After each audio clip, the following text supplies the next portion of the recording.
Here we are, and this is what has happened today in match 5. Zimbabwe chose to bat first and managed 146 for 5, riding on Ryan Burr's 37, not out, and Raza 37. And then Tikshana getting 2 wickets in the power play.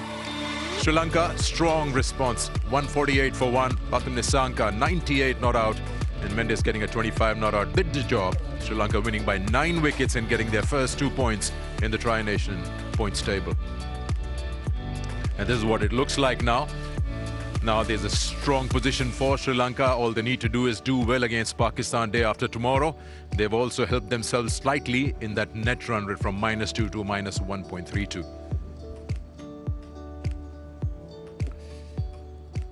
Hello and welcome to Pitch Side. It's 9 degrees out here. We're trying to hold this mic straight so that it doesn't shiver.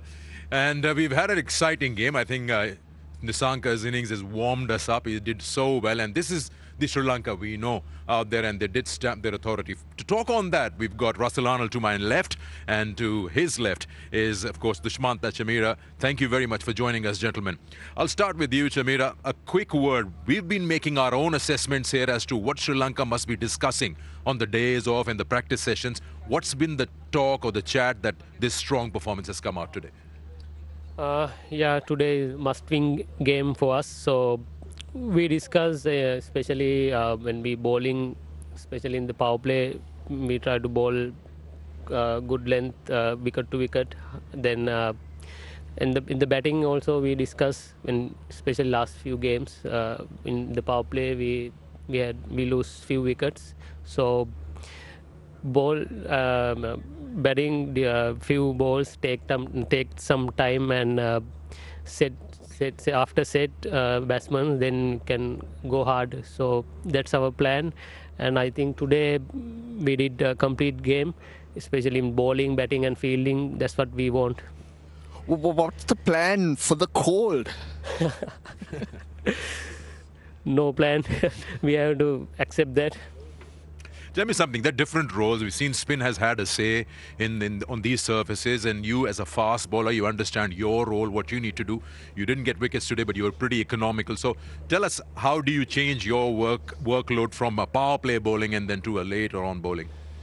Yeah, I told you, it's in the power play, because they are batsmen, they like width, and they like to play offside. So all fast bowlers, our plan was bowl straight, wicket to wicket, and change of pace, and the middle time. So we try to bowl more change of pace, slow bouncers, and after that, when I come to bowl, so my plan was bowl straight Yorkers. Dasun Shanak opening the bowling with Tikshana did a job. The thought process in going that way? Yeah, normally we discuss I'm going to bowl second over, but suddenly changed because I think first over we got wicket. Yeah. So then Dasun came because fifth bowler he have to bowl 4 overs. So after lose wicket, then he came and bowl good overs in the power play. Getting rid of those overs were very crucial. Mahesh Tikshana as well, how important is he in setting the tone like he did here today? Yeah, normally he bowled mainly in the power play, so I think he bowled really well today, and especially pick up wickets. I think that's helped us to minimize big total. Did you feel that in terms of the faster bowlers, the lengths were also slightly more tighter compared to the last outing they had, and also taking a leaf out of how Ingarawa had bowled at them in that previous outing? I really did see a difference there because on these pitches, the back of the length stuff was what was effective, and as Dushmantha said, the Zimbabwean batters like width. You got to stay away from there, and it's not a pitch for the fast bowlers where you can blast them out. Yeah, the swing had disappeared as well, right? Yeah, today not much swing, so and wicket it's coming low, so I think hard length very difficult to hit. So our all fast bowlers plan was bowl straight, good length balls. Because hitting through the line is hard. So with or on the pads is where batters scored. Pathum Nissanka, the way he approached it, he got the Zimbabwean bowlers going off that natural length for them. They're taller. So it is crucial. I guess when you look at the pitch, there's so many cracks. And when you see that, something different should happen. And that's where hitting the deck comes in handy. Important question. I mean, I know professional cricketers do have to manage when you travel around the world and play cricket, but the weather obviously must be having a say, especially on the faster bowlers and how the body is feeling. Yeah, it's very difficult to hold ball because I in this school didn't feel my fingers when I bowling, so it's very difficult to execute. So and need to be warm every time. And it's a long time since Sri Lanka have tasted victory. How much of a worry, or does it put pressure and you guys start doubting yourself? How do you break free from that? Yeah, because we lose last 5 games, 6 games. Across formats. Yeah, all format. Yeah, white ball last 8 matches we lost, and we need. I think we need one complete game. So I think we did really well today, especially in all 3 fielding departments. Yeah. All right, Jamir, thank you so much for your time. We'll let you rest and get ready and geared up day after tomorrow when you face Pakistan. And thanks a lot for joining us here. Thank you. All right, so that was Jamira with us, and now we'll take a short break. When we come back, we'll have Mr. Mbangwa joining us, and we'll talk more about how Zimbabwe went wrong today in this encounter.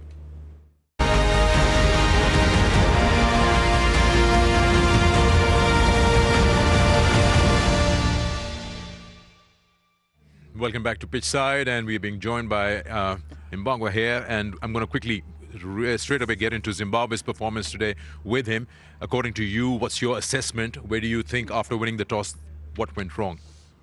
In watching the game, actually, as things went along, I felt that the game plan, and looking from afar and looking in, was better constructed. And I think from game to game, from day to day, they've done that a little bit better. The execution of the game plan is what didn't quite work out. At various times, I felt that taking on the better bowlers, and if you look at an opposition and you decide on who it is you feel is the biggest threat, so in the middle part of the game, perhaps you look at a Wanindu Hasaranga and Tikshana when he comes back. But in essence, in trying to put together a score, they tried to go out in the power play and try and get some sort of a base and try and use that power play. It just didn't quite work out. I think it was more an execution thing than looking at things and thinking they didn't quite think about it right in the way they went. And in the end, they didn't have enough runs on the board. We're talking with Russ off air, and in watching Raza operate, for instance, he seemed to be batting like he felt that they were a long way short from where they needed to get to. So in his mind, there was 160, maybe 165, and he needed to play a little bit more risky to get there. We started feeling that around the 12th, 13th over, when he was trying to go really hard. And batters tend to assess the pitch and they figure out what they need. Again, to add to the question you fired at him, I think Zimbabwe, the plan was good. Sri Lanka were better. Well, for sure they were. They won by 9 wickets, but also a slight assessment that I would like to share with you over here in terms of lengths in the power play that Zimbabwe chose to bowl slightly or quite shorter than what they were against the last time they played. Have a look at that, where they were very short and were put away. You can sometimes try too hard, and in the quest to force through what your game plan is, you get things wrong. So when I watched that today, and saw that, you look at where that pitch map is, and I was talking about it on air to say it's absolutely everywhere else except where they wanted to be. And today it just seemed they were trying to hit the pitch much harder and bowled even shorter than they normally bowl. But being tall and using your height is getting your height from as full as you can go without getting to a half volley. That's what you want. You want to be as full as you can go. And in the first game, if you think back to when they played against Sri Lanka the time before, and how a Nisanka gets out, for instance, trying to manufacture a shot from a fullish delivery that bounces up from Garava, and it doesn't bounce up from back of a length, it bounces up from a length. So that's what you should be looking for, and they didn't quite hit that length today. That length is actually the natural length for these taller bowlers. Trying to hit hard, they pulled it back short. And another thing for me, I'd like to say there, they go away from that length very quickly.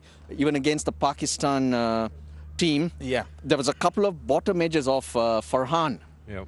Which it's okay, that's how the game goes, but they adjusted the length and then it plays into the hands of the batters. And I think that's an experience thing. I think it's something that probably requires a little bit of a chat within the change room, within the bowling group, to say, you know what, it's not one hit off there and then you change. It's can you do that a few times, because when you stay there, it might create the chance that you're looking for, and you've got to assess which the most difficult length is on the day and try and stay there. If they hit you off there, hey, good shots are allowed. Well, we come back to, again, when Pathum Nissanka is in full form and full flow, Sri Lanka gets a win for themselves, and today was the case. And how good he has been. I mean, this is what we were waiting for from him. Across all formats, he is Sri Lanka star. He sets the tone. And why I like him is he plays good shots for runs. He can score runs playing good shots. A lot of others, when they're looking for that boundary or that extra run, it's a slog. So it's a risk. They tend to slice. But this guy can. He realized late that he should have hit a 4, not a 6. And that would have given him a chance to get 100. I think he was trying to, actually. I think he just hit it too well. And it went for 6. Now, he's scored runs everywhere. He's taken the short ball on, even if it was in line with the stumps.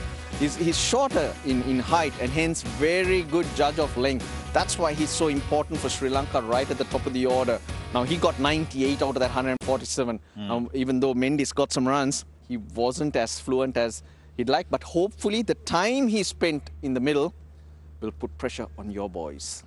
A quick one before we wrap up the show. This is what we were talking about. He hit a boundary, and then he wanted to hit another boundary, but it went too well all the way and realized he's too short. Yeah, the bounce and of Ngarava, I think, taking that over the fence. Bounce and pace of Ngarava. Okay, so gentlemen, in the last minute, what can Sri Lanka plan or do against Pakistan? Because that's a game they need to win to get to the final. No plans. Keep yourself warm and come out and do what you did today slightly better. I thought they were, what I meant by better earlier was they were better than what they were in the previous games. Now there'll be some confidence. They'll feel if we can keep doing this, show a bit more intensity and do what we do better, they will give themselves a chance, and that's what it's about. Another thing we can do, maybe rename the show Cool Side. Cool Side. Yeah, keep it simple, I think. If you're in the Sri Lanka change room, keep it simple. Feed off the confidence of today. Maybe a few more get into their groove, and you hope that Pathum Nissanka continues. But the bowlers were also pretty good. Held a length, held a line. It seemed like a well-planned outing today. Under pressure, the pressure to stay alive. So under the same sort of pressure against Pakistan, they'll hope they can reproduce that.